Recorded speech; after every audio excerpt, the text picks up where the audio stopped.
get a little bit into these water shoes. And we are back, and for the people who just joined us, we're talking about the water shoes, and Robinson, and we're discussing this. We talk a little bit about these water shoes. If they've been around since in 2,000 years, why don't we know anything about it? What was the reason that, I mean, we know about the raft, we know about the canoe, we know about the kayak, we know about the igloo, we know about igloo. Is that a boat? No, igloo is a house, some kind of dwelling. But we know about the sampan, we know about Chinese junks, we know about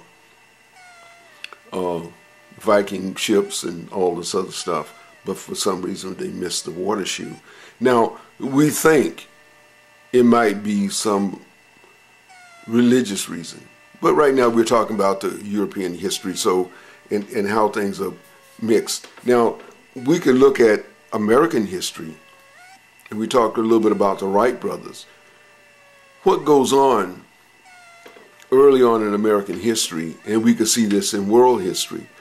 What we want to do is project our heroes, the American hero, the American brand, and all this stuff. So we start putting the Indian head on the nickel, you know, and the buffalo on the other side, and this and that, you know, because these were purely American things, and we want to, instead of pushing Europe, especially after we became independent from Britain, we want to push Britain off, and then we want to, the American idea, the American person. So, you know, the cowboy represent more the American thinking and the American machoism with the 6-shooter and all this kind of stuff. So we were looking for heroes, and the Wright brothers in Lindbergh, classical example. You know, Lindbergh is a little, politically, he's a little to the right, you know, or maybe a little more to the right and all this stuff. But we kind of omit that, and Lindbergh is a great, you know, we love Lindbergh and all this, and he becomes an American hero. He crossed the, what's that, the Atlantic Ocean? Yeah, from New York over to, well, I better not say exactly because I don't have all my books, but from America to Europe, yeah, I think to Paris, he you know, nonstop and all that. Although there were some people who had done it before he did it, but we want heroes, so we push this idea, and it goes into the history books, and it becomes true and it becomes real. But here again, why not give credit to the background people that help build these long-range aircraft and this and that and this and that and this, you know. But we're looking for heroes, so what we want to do, we don't want to, you know, we want to focus on the hero, and but what happens to the history by doing this? The history becomes askew. What is really real? I'm reading my history book, I'm looking at my American history book, I'm looking at my world history book, and what happened? I think that these Europeans are really, really great, because all I see in my history book, that's American history and world history, is this this Euro-Anglo, you know. And he's taken the dominant role, and he's taken the dominant position, and we believe that he is the, I'm just looking at my, we got the clock over here. He takes the dominant position, so I think this guy's a hero and all this stuff. He's a smart guy, he's a big guy, he's a smart guy, whatever. And we're finding out that this is not the case. In all cases, some cases of course, but in some cases, they are borrowing stuff from other groups of people, primarily the Chinese, and the Arabs, and in some black countries, and it goes on and on and on. but they're borrowing a little here and a little here, but they're saying, well, we did it, and we're finding out that that's not the case. It's the case we all have a little say in what's going on. We look at Elvis Presley.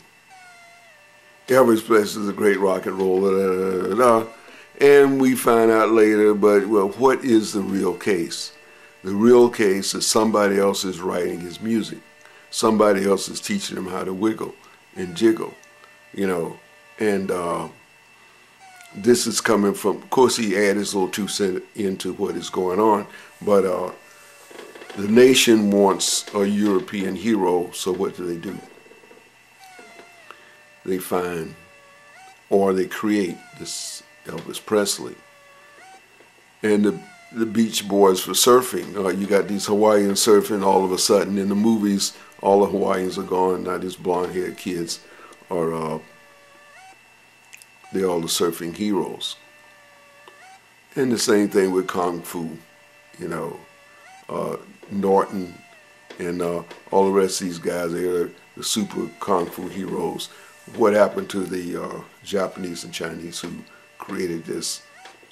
They're placed on the sidelines, on the fringes, and the European becomes a great hero of karate, of Kung Fu, martial arts.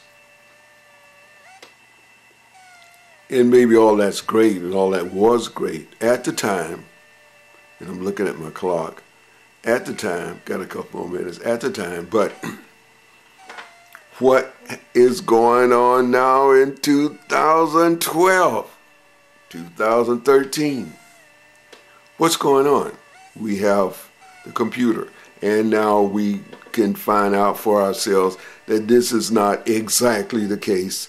This is not exactly the case. You know, you can't just tell us anything and do anything, and we're supposed to believe it, because now we can find out stuff ourselves, because we have this machine that we can, the internet, that we can find material, and we can look at different scenarios of different people, background on different things.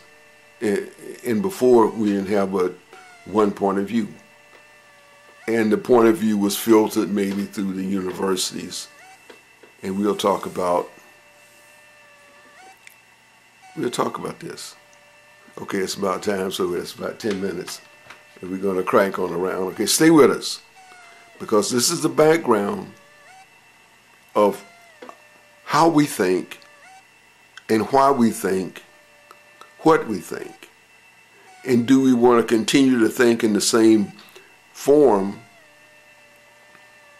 or do we want to make maybe not big changes but slight adjustments?